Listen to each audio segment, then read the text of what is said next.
It is important for us to genuinely understand the Dharma, not as adopting a foreign culture,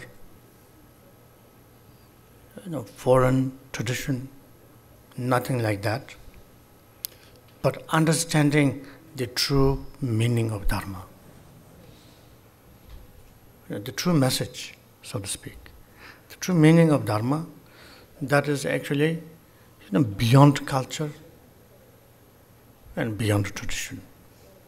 That is purely wisdom, compassion, mindfulness, loving kindness, all these things. And that genuine understanding we must mix with our experience. It's a little bit like the immigrants, like us, try to become like whatever country you are immigrating in. Right? In the beginning, it feels like, I'm pretending, right?